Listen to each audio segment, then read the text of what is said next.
Those who can't do, teach. That's what they say anyway. Don't tell that to Mary Hyatt, though. Mary tells us today how she sells with the intention of teaching, and she also reveals how she's rocketed to the top, earning a doTERRA Presidential Diamond in such a short period of time. Keep it right here on the Peak Performers Podcast. Welcome to this edition of Peak Performers Podcast with your host, Thor Conklin. Thor will be sharing the necessary tools, strategies, and psychology you'll need to become a peak performer in any area of your life or business.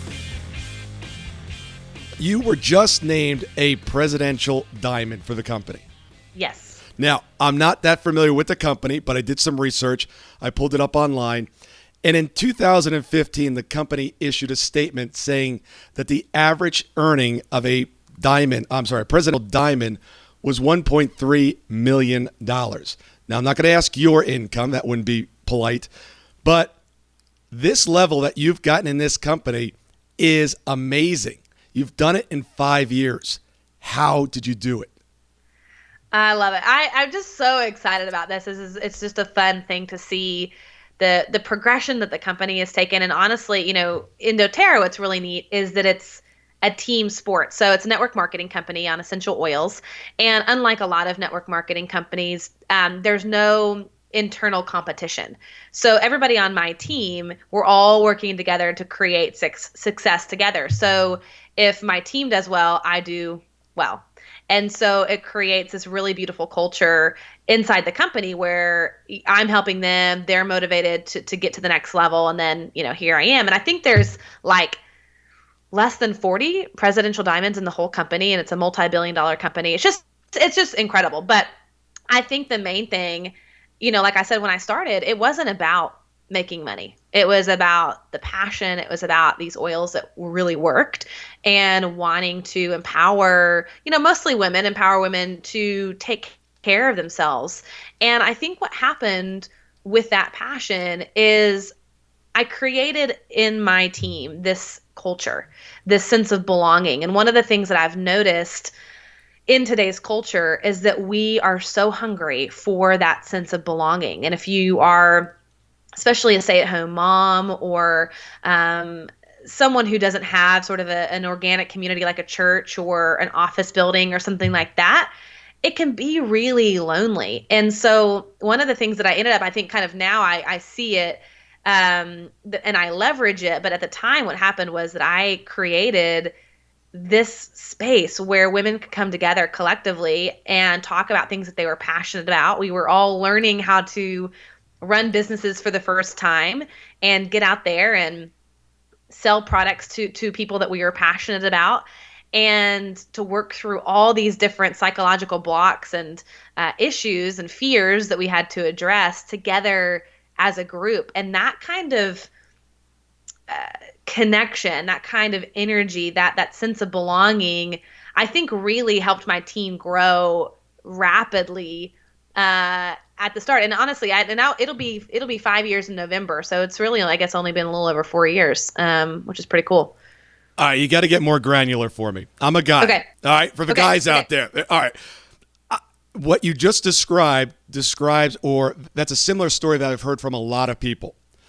Most people don't get to the level that you got to. And I'm not discounting what you just said by any means. I don't mean that. What were some of the granular things that you did? I mean, in 4 years to get to this level is absolutely amazing. Yeah. What other secrets are there? So for me, I mean, I'm trying to distill it really down because I think it is repetitive action over and over and over again over time. And so for me, I figured out the formula that worked for my business, which was teaching classes, educating people on essential oils, having an incredible close to the class, which is the sales pitch, and, working on the psychology of that, figuring out how to, from the beginning, assume the sale so that at the end, when I said, okay, now it's time for you to purchase these oils, people were primed and ready to go. And so for me, it was creating that buying atmosphere. It was about expecting, assuming the sale. And one of the things that was really powerful that I teach my team all the time is don't guard people's pocketbooks. And so we oftentimes will, as people who are in sales kind of self-sabotage and come up with all kinds of excuses as to why people can't purchase the oils, or maybe they don't have enough money, or maybe this isn't a priority, or they're going to have to go ask their husbands for permission, or whatever. There's a laundry list of excuses that we rattle off in our head on behalf of the person who might be purchasing from us. And so what I teach my team is, do not guard their pocketbooks. If they can't afford it at the time or whatever, no problem. They can come and say that themselves, but your job is to offer incredible value to where at the end there's no other option in their mind than, I got to get these oils in my hands. These are things that I just learned how to use. These are tools that I need to have for my family to stay well and to stay healthy. And so by assuming the sale, knowing like, I want everybody to walk home with a kit of essential oils, and if I don't, I didn't do my job. So I think instilled that in my team, that don't guard the pocketbooks and assume the sale. And we went through all kinds of different training too, and I kind of would love to get into that. I don't know where you. Yeah, so now we're getting granular. This is what I like. Don't protect your pocketbook. Cool. I can use that, and everyone listening can use that. Love it. Awesome. Okay, well, great. And the other thing that we did is we worked on the mindset. We worked on the psychology. I know you're a huge fan of that. Yeah, the psychology of the customer or the psychology of your reps. Well, honestly, both. But really, what I focused on at the very beginning was the psychology of the reps. Okay. And so for me, one of the things that I created was we called it leadership circle. So this may only maybe work in network marketing, I'm not sure. But for me, what I realized is I'm dealing with people, my reps, who are stay-at-home moms, who are first-time entrepreneurs, who have no clue how the business works, who have never operated a business before. They have a love for the product, and now all of a sudden they own their own business and they're not sure what to do. And so I had to teach them leadership skills. Now, I'm somebody who is, I geek out on leadership, and so I read all the different books or whatever. And one of the most formative books that I have read is The Success Principles by Jack Canfield. I kind of feel like it's the Bible of success. And so I created a program to take my team through, because I knew culture was such an important piece, where we went through that book and we almost did like a little book club. And, in addition to teaching them skills on how to sell and, information about the oils, I wanted to focus on their psychology. I wanted to create baby leaders. And so we went through and we went chapter by chapter, and every single week we had a call, and I had one of the people in our group summarize whatever chapter it was, and I had homework that they filled out every single week on each chapter, questions that they would have to fill out and really wrestle with the topics. And then we would get together an hour a week, and we would talk about it. We would say, okay, how do we apply this to doTERRA? How do we apply this to what we're doing? And so from the get-go, I think one of my presuppositions that I have for my team is that they are fully resourceful and fully capable. And I wanted to treat them, even though they weren't there yet, I wanted to treat them as if they were top leaders in the company and address them in that way. And I assumed that they were going to be there. And my team, part of my success, of course, is my team's success. And I've got some incredible, incredible leaders. Very interesting. I hear the phrase assume over and over again. Assume that the sale, assume that the person wants to buy, assume that your people are leaders. Love it. Yeah. Yeah. And that's one of the biggest things I think that I've translated is the minute you start questioning, you start doubting yourself, your confidence is shaken, and you get smaller and smaller and smaller. And so that ask, when you get to the sale, it's like people read that energy. They go, I don't want to buy from this person. And so if you assume the sale, if you stand in that space of confidence, and for me as a leader, I have to assume that my team can handle whatever is brought up for them. I know that my team can do it. Now, whether they've proven that or shown that, for me as a leader, I need to believe on their behalf that they're going to rock it out regardless. Yeah, if I have a prospect that I know can benefit from what I have and I'm not able to close them, I failed them. I have a moral obligation in order to give them what they need, want, and desire. And I failed them if I can't convert it. Absolutely. I completely agree. And I think that's difficult at times to understand. But when you're in a place where you believe so wholeheartedly in what you're doing, whether your product or your service, that it's an obligation on your behalf, That's when life starts to change. Who's holding you accountable? Many will answer, myself. Well, that only goes so far. You'll do more for others than you'll do for yourself. If you're not getting the results that you want, need, and desire, it comes down to your accountability. If you're ready to stop dabbling and really play full out, head on over to thorconklin.com and under services, check out our real accountability system. This is not for the timid or weak of heart. This is only for those individuals that are truly committed to taking their game to the next level. I want to go back for a second to your classes. How often were you doing those? How did you pull those together? How did you fill the rooms? Yeah, so I was teaching at the time probably 3 or 4 classes a week. So I remember I was at a UPW, Tony Robbins conference, and he was sharing some story about becoming a speaker. And I know you're familiar with the story, but he said something about how, he saw all of his peers, speaking once a month and getting this experience. And he thought, well, heck, I don't have that, several years before I become an expert. I'm going to go speak, every night or, or something like that, get as many gigs as I can so I can rapidly grow my experience as a speaker. And then I'm way ahead of my peer group. And I loved that story. And I thought, okay, that's what I got to apply to doTERRA. I could do 1 class a month, which is what a lot of people do. And maybe it takes me, 7 or 8 years to get to where I want to go.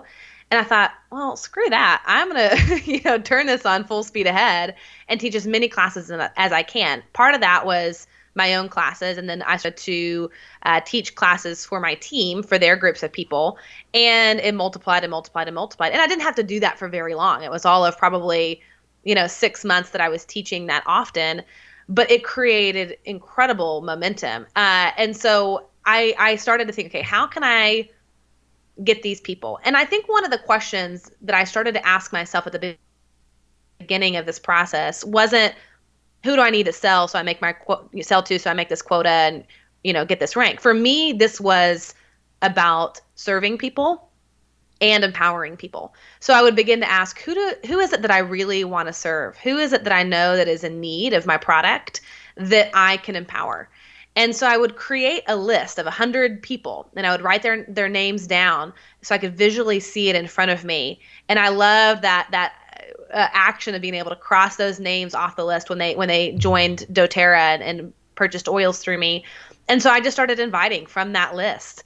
And from that class, teach that in my home or at a local juice bar or yoga studio or something like that. Then the contacts would come from that. And then I would teach classes for their groups of friends and then their groups of friends. And so expanded my network out. But it started obviously with the people that I thought, who can I really serve and empower? What I loved, as soon as you started talking about this, you used the word teaching. You didn't say I hosted oil parties or hosted meetings or I went into a group to sell something. You said you hosted these teaching events or these teaching meetings. And, language is so, so important. I do keynote talks. I don't give speeches. I have conversations with people. I love that. And it's really the language that we use, which is so powerful.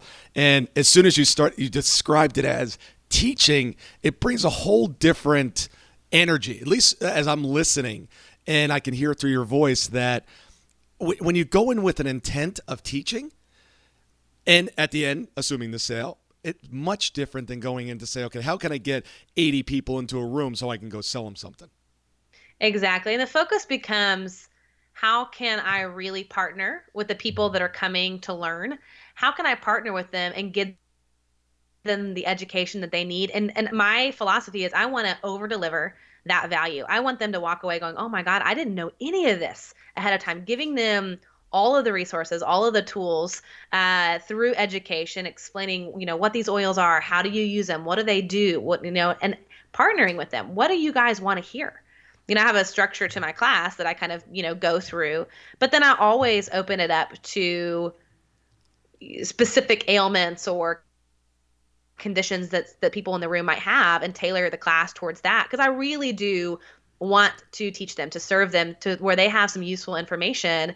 And then that's why assuming the sale is easy, because I've given them the answers to what it is that they came, curious about. And then Now they just need actual physical, essential oil tool to go and apply what it is that they just learned. Thank you so much for listening today. I really do appreciate your time, and I hope you found today's show valuable. If you would like to receive these shows automatically to your phone or to your computer, simply go to iTunes and subscribe. After listening to several of the shows, if you're so inclined, please leave us a 5-star rating, as this helps us reach additional people and spread the message. If you're truly committed to taking your life to the next level and doing whatever it takes to become a peak performer, but something's holding you back, something is blocking your way, and you just can't seem to figure out what it is, send me an email to info@thorconklin.com, and I'd be more than happy to get on the phone with you. We'll schedule a 15-minute discovery call. No obligation, no cost. I absolutely love to hear from the listeners, and if there's something I can do to help, I'd be more than happy to do that. Also, if you found something of great interest in today's show and you want to share that with your friends and family, simply go to my Facebook page, Thor Conklin, click on the episode, hit the share button, and share it on your page. You can follow me at Twitter @Thor Conklin. The website is thorconklin.com. We're constantly adding new free resources, discussing additional tricks, tips, tools, and strategies on how to be a peak performer. Remember, I try to keep these episodes short so you can listen to them during dot time, doing other things, commuting, driving, walking, working out. Decide to be a peak performer in all that you do. And until tomorrow, have an absolutely amazing day. That brings us to the end of another episode of the Peak Performers Podcast. Be on the lookout for part 3 with Mary Hyatt, where she tells us her 5 questions that will change your life. Whew, I know I can't wait. For the next episode of the Peak Performers Podcast, we'll see you at the top.